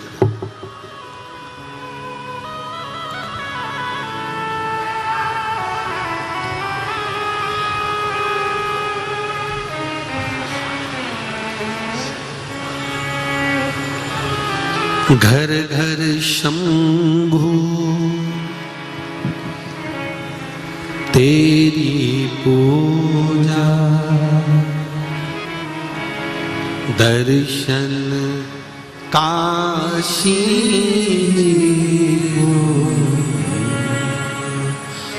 दर्शन काशी जी को। हरि मोहे लागे यो काशीनी को, हरि मोहे लागे ये काशीनी को, सखीरी मोहे लागे ये काशीनी को, सखीरी मोहे लागे ये काशीनी को, हरि मोहे लागे यो काशीनी को, हरि मोहे लागे यो काशीनी को, जो काशिनी को काशिनी को जो काशिनी को यो काशिनी को ने मोह लागे यो काशिनी को हरि मोह लागे यो काशिनी को सखी मोह लागे यो काशिनी को मोह लागे यो काशिनी को हरि मोह लागे यो काशिनी को हरि मोह लागे यो काशिनी को यो काशिनी को काशिनी को काशिनी को काशिनी को सखी मोह लागे यो काशिनी को तेरे मोह लागे यो काशिनी को हरि मोह लागे ये काशिनी को तेरे मोह लागे यो काशिनी भाव से जय हो जय हो हरि बोल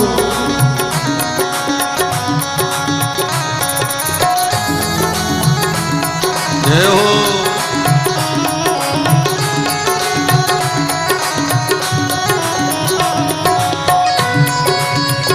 हर हर महादेव भले हर हर भोले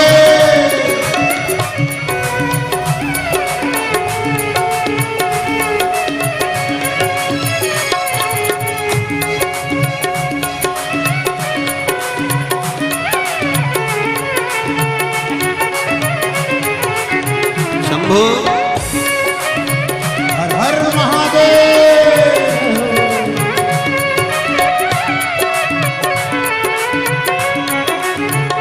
घर घर शंभो शिव की पूजा घर घर शंभो शिव की पूजा घर घर शंभो शिव की पूजा घर घर शंभो शिव की पूजा दर्शन गंगा जी को दर्शन गंगा जी को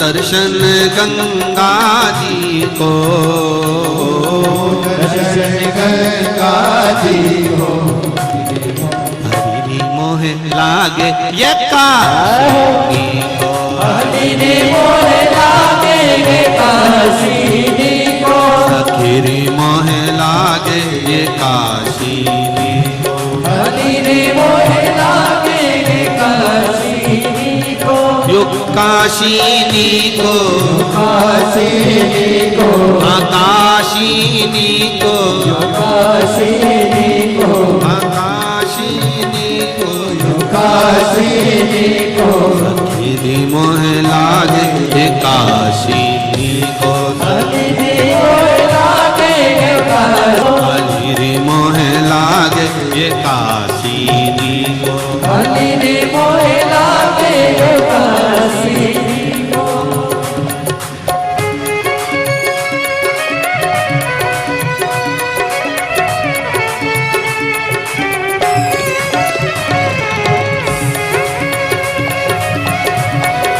भोले भोले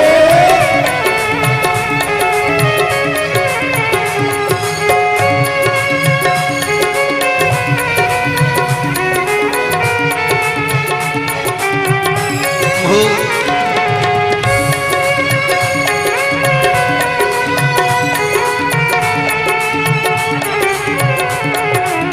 अरे बाप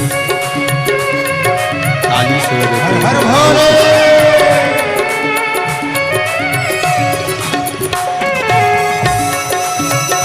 जय हो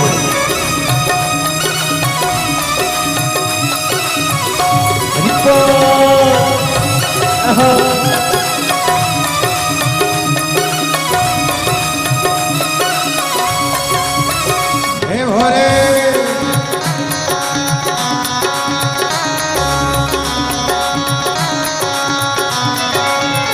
जय हो जय हो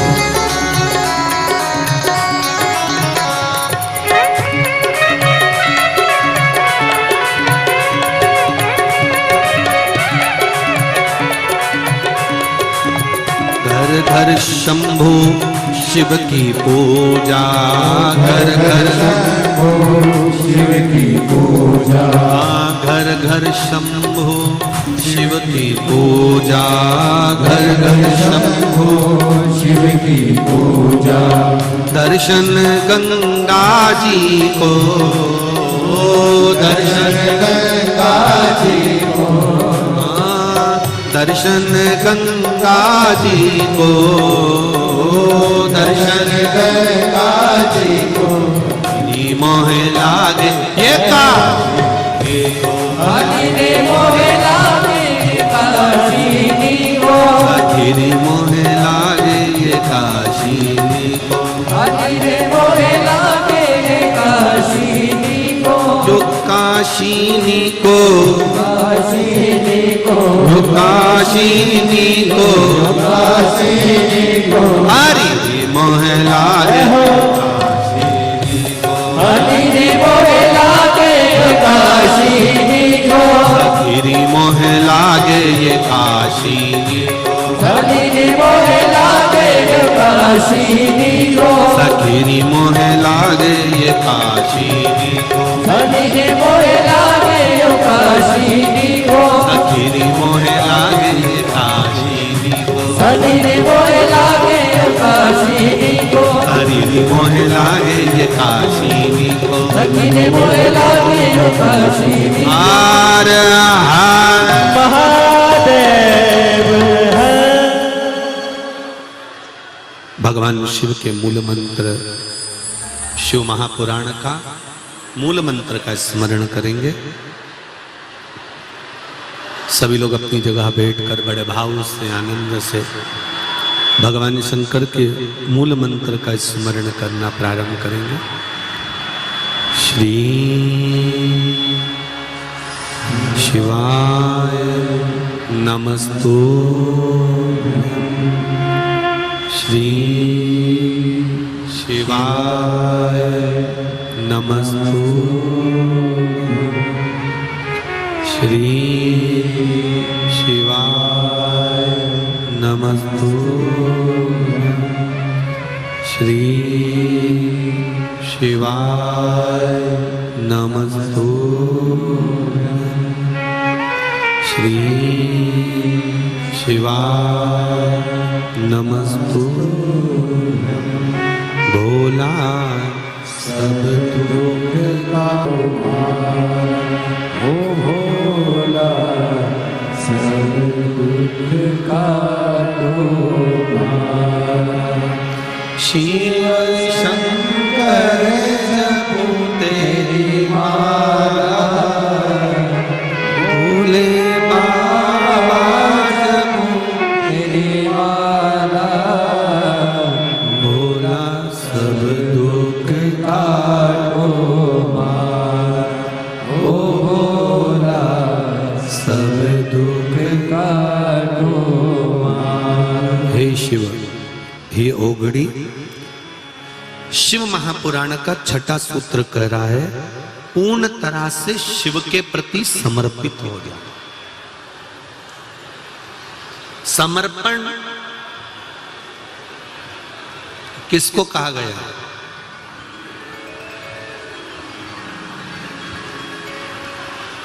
समर्पण का मतलब क्या? आपने किसी वस्तु को किसी को दे दिया, उसको समर्पित कर दिया, उसको समर्पण नहीं कहा। समर्पण का मूल मतलब एक है। आप अगर देवाधिदेव महादेव के हो गए हो, एक बार दिल से अगर शंकर के हो गए हो, तो समर्पण का सबसे मूल तात्विक लक्षण और आनंदता क्या है?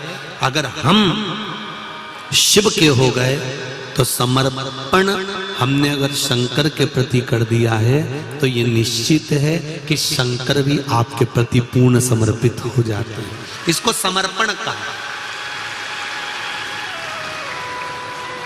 एक कथा आती है शिव महापुराण के अंतर्गत।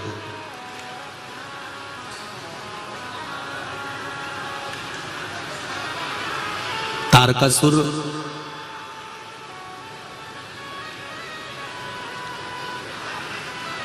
जिसने ब्रह्मदेव से वर मांगा था कि अगर मरूं तो शंकर भगवान के पुत्र के द्वारा मरूं।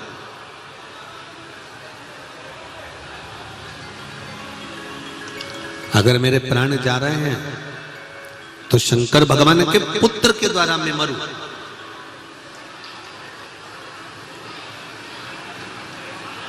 और ये मृत्यु नहीं मांगी है। अगर देखा जाए शिव महापुराण के अनुसार तो ये तो शंकर भगवान से वर मांगा जा रहा है कि मेरे मरते मरते भी, मेरे प्राण छूटते छूटते भी मैं आपके पुत्र का दर्शन कर लूं। और पुत्र कब आएगा? जब मेरे देवादिदेव महादेव मंगल विवाह कर लेंगे। क्योंकि अभी तो शंकर भगवान तप और साधना में बैठे हुए हैं।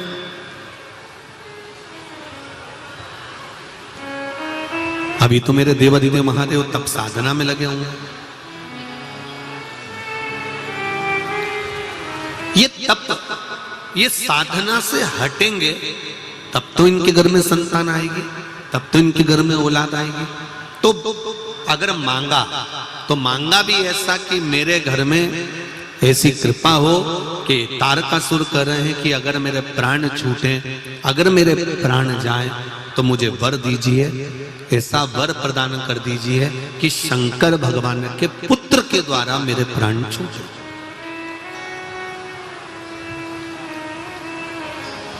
शिव के पुत्र के द्वारा।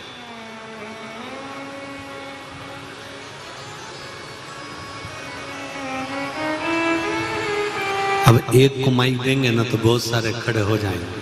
चलो बोलो बोलो, देव माइक दो, देव बेटी को माइक दो।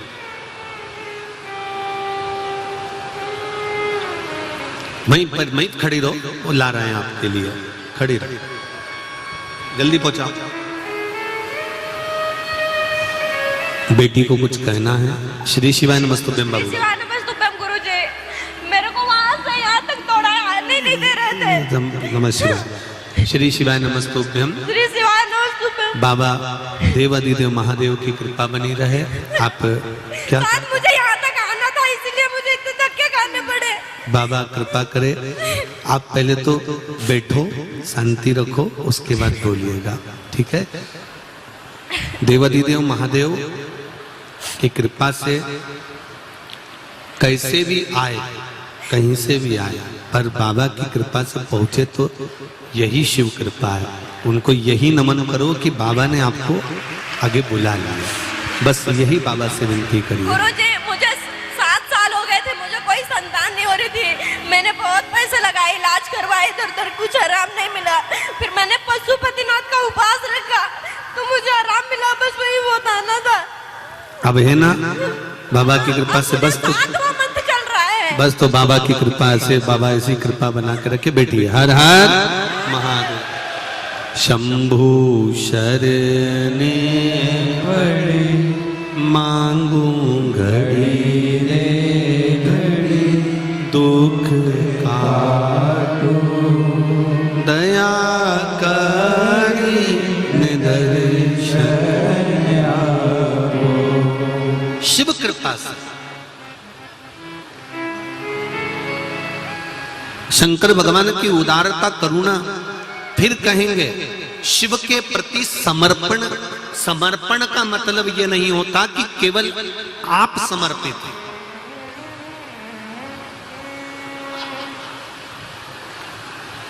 समर्पण का मतलब यह नहीं है कि केवल आपका समर्पण।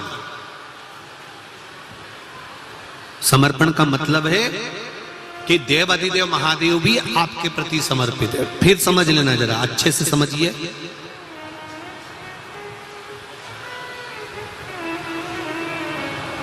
बेलपत्र जब हम शिव जी को चढ़ाते हैं तो शंकर भगवान को चढ़ाते समय इस बेलपत्र की जो डंडी होती है, जब हम भगवान देवादिदेव महादेव को समर्पित करते हैं तो डंडी का भाग आपकी विपरीत दिशा में होता है।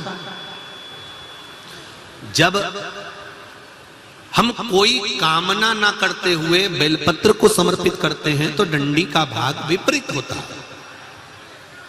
पर जब हमारी कोई कामना होती है, हम कुछ भगवान से अगर लेना चाहते हैं, मांगना चाहते हैं, भगवान से हम कुछ कहना चाहते हैं, तो ये बेलपत्री की डंडी का मुख अशोक सुंदरी की ओर हो जाता है। कहां कर देते हैं फिर इस डंडी को? जम के बोलो जरा। मतलब ये शिवलिंग से जहां जल धारा जल बह रहा है, फिर जब हम शंकर के शिवलिंग पर बेलपत्र चढ़ाते हैं तो डंडी का मुख अशोक सुंदरी की ओर कर देते हैं।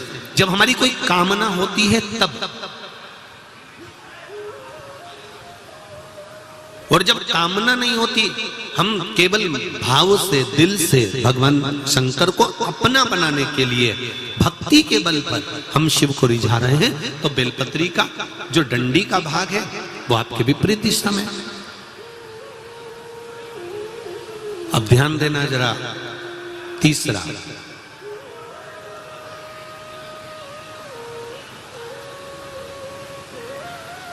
शंकर भगवान को जो बेलपत्र चढ़ती है वो उल्टी चढ़ती है। सब लोग ऐसे ही चढ़ाते हो ना? अरे बोलो तो जम के। मतलब ये जो चिकना चिकना सा भाग है ये शिवलिंग की ओर होता है, ठीक है? सा भाग है ये शिवलिंग की ओर होता है, ठीक है? पर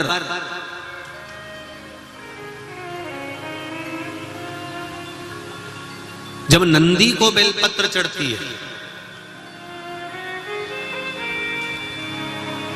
जब नंदीश्वर को बेलपत्र चढ़ती है, तो वो बेलपत्र उल्टी नहीं चढ़ती, वो बेलपत्र सीधी चढ़ती है।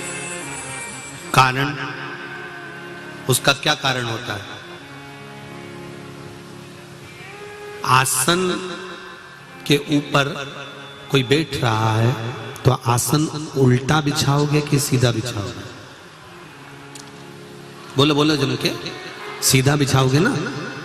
तो नंदी पर हम जब बेलपत्र चढ़ाते हैं तो बेलपत्र उल्टी नहीं चढ़ाना। नंदी पर जब हम बेलपत्र चढ़ाते हैं तो सीधी चढ़ाते हैं। उसका कारण क्या है कि नंदी पर भगवान शंकर आसन लगाकर बैठते हैं तो हमारी बेलपत्री का सुख उनको प्राप्त हो जाए।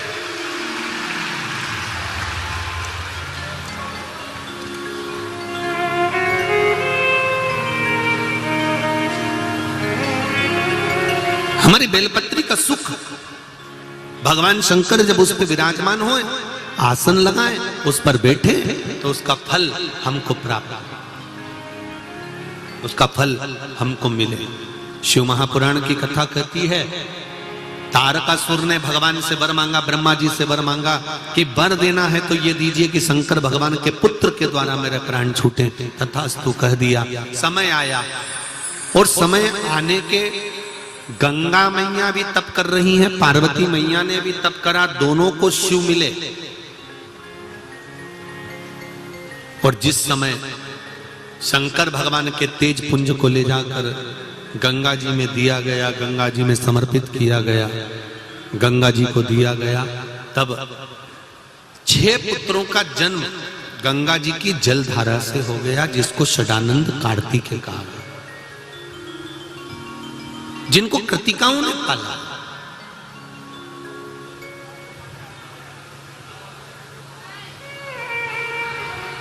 कृतिकाएं भी पालन पोषण करते करते करते करते थक गई,